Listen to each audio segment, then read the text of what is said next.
Gold, trusted gold buyers. మీరు తాకట్టు పెట్టిన బంగారాన్ని విడిపించి ఈ రోజు ఉన్న మార్కెట్ ధరకు కొనబడను.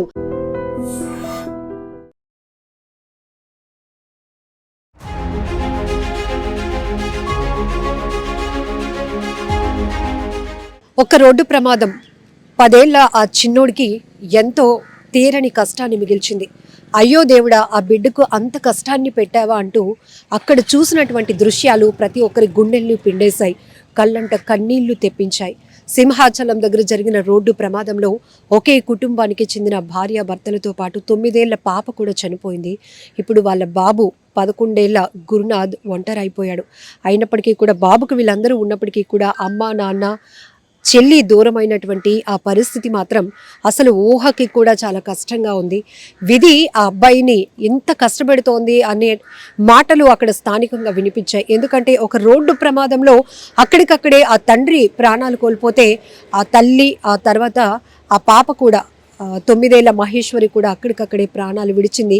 మార్గ మధ్యలోనే హాస్పిటల్కు తరలిస్తున్న క్రమంలోనే కన్ను మూయటంతో ఇప్పుడు ఆ బాబుకి ఏం జరిగింది, ఎందుకు నన్ను హాస్పిటల్స్ చుట్టూ తిప్పుతున్నారు, నాకు ఒక ఫోన్ కాల్ వచ్చింది ఏంటి, అమ్మ నాన్నలు ఇక్కడ ఉన్నారు అని స్థానికంగా ఉన్న వాళ్ళే పాపం వాళ్ళు రోడ్ యాక్సిడెంట్ అయిన తర్వాత అక్కడ పడిపోయినటువంటి ఆ ఫోన్ తీసి ఆ బాబుకి కాల్ చేస్తే పాపం స్కూల్లో ఉన్నటువంటి ఆ అబ్బాయి రావటం, ఇదంతా కూడా వినడానికి చాలా కష్టంగా ఉంది, చాలా బాధ వేస్తోంది.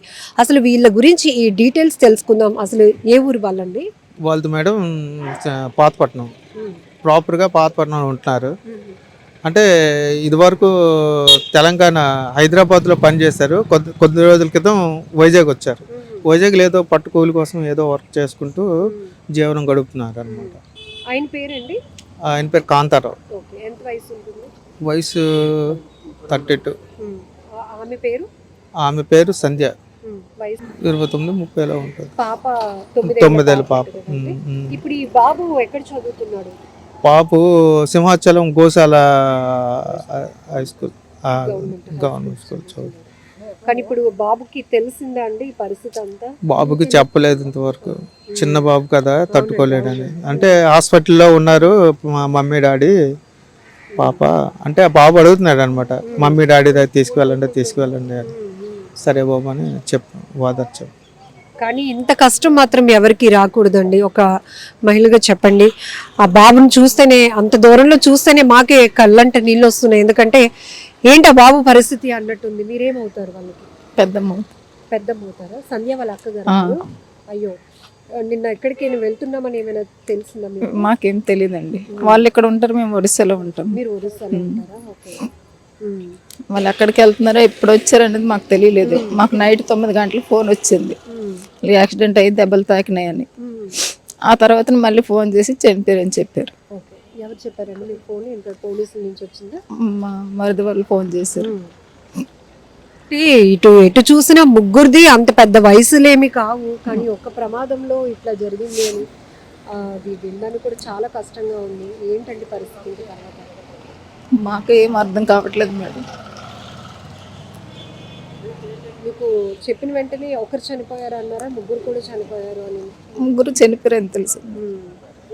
బాబు కూడా హాస్టల్లో ఉండిపోయాడు. వీళ్ళు ముగ్గురు హాస్టల్లో. ఎక్కడ చదువుతున్నాడండి బాబు? గవర్నమెంట్ స్కూల్లో చదువుతున్నాడు. ముగ్గురు చనిపోయారని చెప్తే మేము నమ్మలేకపోయాము. జోక్ చేస్తున్నారు ఏం మనుషులు అనుకున్నాం ఫస్ట్ అలా. తర్వాత మళ్ళీ ఫోన్ చేసి లేదు నిజంగానే చనిపోయారని చెప్పారు. వెంటనే బయలుదేరచ్చు. వినడానికి కూడా చాలా కష్టంగా ఉంది. ఒక్క రోడ్డు ప్రమాదంలో అంటే మీరు వెళ్తున్నటువంటి వెహికల్ని ఇంకేదైనా హిట్ చేసిందా, లేకపోతే ఎట్లా జరిగింది అని తెలిసిందా మీకు?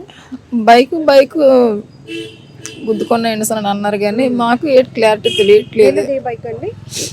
పల్సర్ బండి. Pulsar bike. ఓకే. కారుని ఏదో తప్పించిపోయి డివైడర్ను ఢీకొట్టారు అని ఎదుర్కొంటూ ఇంకొక రాయల్ ఎన్ఫీల్డ్ వెహికల్ వస్తుంది అనేది కూడా తెలిసింది.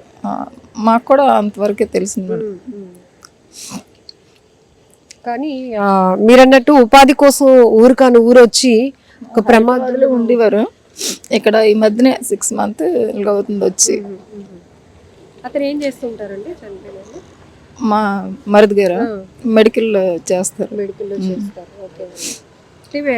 ఒక ఊరు నుంచి ఇంకో ఊరు వెళ్ళినాక మీ సిస్టర్ కూడా చాలా ఎక్స్పెక్టేషన్స్ చెప్తారు కదా, పలానా ఇక్కడ వైజాగ్ వచ్చాము, ఇక్కడ బాగానే ఇక్కడికి వచ్చారని తెలుసు, మేము కూడా 2-3 సార్లు వచ్చాము ఇక్కడికి, కానీ నిన్న ఎక్కడికి వెళ్ళారు అనేది మాకు తెలియదు. ఓకే.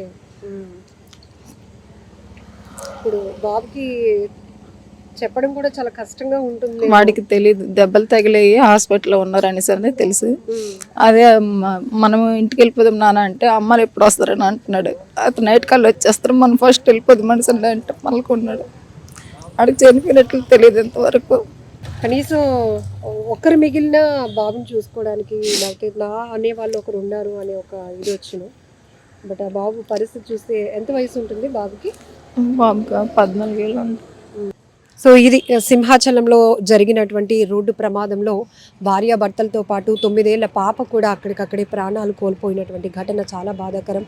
10-11 ఏళ్ళు ఉన్నటువంటి గురునాథ్ బాబు అక్కడ హాస్టల్లో ఉంటూ చదువుకుంటున్నాడు గవర్నమెంట్ స్కూల్లోనే. కానీ ఇప్పటికీ కూడా ఎవరు ధైర్యం చేయలేకపోతున్నారు. ఆ చిన్నోడికి అసలు ఏం జరిగింది, ఇక లేరు అమ్మ నాన్న చెల్లి అనే మాట చెప్పడానికి కూడా ఎవరు ధైర్యం చేయలేకపోతున్నారు. ఎందుకంటే పసి హృదయం ఎలా తీసుకుంటారో కూడా అర్థం కాదు. అది చాలా కష్టంగా ఉంటుంది. ఊరెళ్ళిపోదాం రా నాన్న అంటే వాళ్ళ పెద్దమ్మ చెప్పిన మాటలు కూడా అబ్బాయి వినకుండా, లేదు నేను అమ్మ నాన్నను చూడాలి అంటూ అబ్బాయి ఆలోచన కావచ్చు, ఆ పట్టుదల అది చూస్తేనే ఇప్పుడు అందరూ కూడా ముందు ఇప్పుడున్నటువంటి బాబు కోసం ఆలోచన చేయాల్సినటువంటి పరిస్థితి వస్తుంది. ఇంకొక 2 ప్రమాదాలు కూడా ఈరోజు విశాఖలో జరిగాయి. ఉదయం హనుమంతవాక దగ్గర ఒక బస్సు ప్రయాణికులు ఎక్కించుకోవడానికి సడన్గా ఆగడంతో వెనకాతలే స్కూల్ పిల్లలతో వెళ్తున్నటువంటి ఆటో వెళ్ళి బలంగా ఆ బస్సును ఢీకొనడం వల్ల ఆ చిన్నపిల్లలు కూడా తీవ్రంగా గాయపడ్డారు. హుటాహుటిన స్థానికులు అందరూ పరుగున అక్కడికి వచ్చి ఆ ఆటోలో ఉన్నటువంటి చిక్కుకుపోయినటువంటి చిన్న గాయాలు అయినటువంటి ఆ పిల్లల్ని ఎమర్జెన్సీగా హాస్పిటల్స్కు తరలించి ట్రీట్మెంట్ అందించడం జరిగింది. ఎప్పుడు ఎటు నుంచి ఎలా వాహనాలు ఎగిరి పడుతున్నాయో, ఎలా వచ్చి ఢీకొంటున్నాయో, ఎలా మనుషుల ప్రాణాలు తీసేస్తున్నాయో అర్థం కానటువంటి పరిస్థితి. మధురవాడలో జరిగిన మరొక రోడ్డు ప్రమాదంలో కూడా 59 ఏళ్ళు ఉన్నటువంటి ఒక వృద్ధుడు భీమిలికి చెందిన ఆయన రోడ్డు క్రాస్ చేస్తూ ఉండగా ఒక గుర్తు తెలియని వెహికల్ అతన్ని గుద్ది అక్కడి నుంచి వెళ్ళిపోయింది. అందులో అతను కూడా ప్రాణాలు పోగొట్టుకున్నారు. సో నిన్న సాయంత్రం నుంచి ఈ రోజు వరకు 3 ప్రమాదాలు జరిగాయి. ఇందులో 4 ప్రాణాలు పోగొట్టుకున్నటువంటి వేరు ఘటనల్లో మనం చూస్తూ ఉన్నాం. ఏది ఏమైనప్పటికీ తరచుగా జరుగుతున్న రోడ్డు ప్రమాదాల తీరు చూస్తుంటేనే భయం వేస్తోంది. ప్రజలు ప్రయాణం అంటేనే భయపడాల్సిన పరిస్థితి. కాబట్టి నిర్లక్ష్యం కూడా వద్దు. ఇక్కడ సింహాచలంకు సంబంధించి కుటుంబం జరిగిన రోడ్డు ప్రమాదంలో కూడా వీళ్ళు ఒక కార్ని తప్పించిపోయి ముందుకు వెళ్ళటం వల్ల అక్కడ బలంగా డివైడర్ను ఢీకొన్నారు అని తెలుస్తోంది. దానివల్లే బలమైన గాయాలు జరిగి అక్కడికక్కడే అతను పెద్ద ఆయన చనిపోతే వాళ్ళ భార్య అలానే పాప కూడా హాస్పిటల్కు తరలిస్తున్న టైంలోనే వాళ్ళు కూడా చనిపోయిన దుర్ఘటన చాలా బాధాకరం. నిజంగా ప్రస్తుతం ఉన్నటువంటి సమాజం దేనికి ప్రయారిటీ ఇస్తుంది? ఆర్థిక సంబంధాల చుట్టూ మాత్రమే తిరుగుతోంది. మళ్ళీ ఎన్నికలంగానే చాలా విరక్తి కలుగుతున్నాం. మంచి అనిపిస్తుంది కదా, లేడీస్ కూడా ఛాలెంజింగ్ జాబ్స్ చేసినప్పుడు చాలా బాగుంటది. ట్రాఫిక్ అసిస్టెంట్స్ గా నియమించిన ట్రాన్స్జెండర్స్ అందరితో సాల్యూట్ చేయించుకుంటున్నారు. ఫుడ్ డెలివరీ ఇవ్వటానికి వెళ్ళినటువంటి డెలివరీ బాయ్ అనిల్ పై కళ్ళ ముందు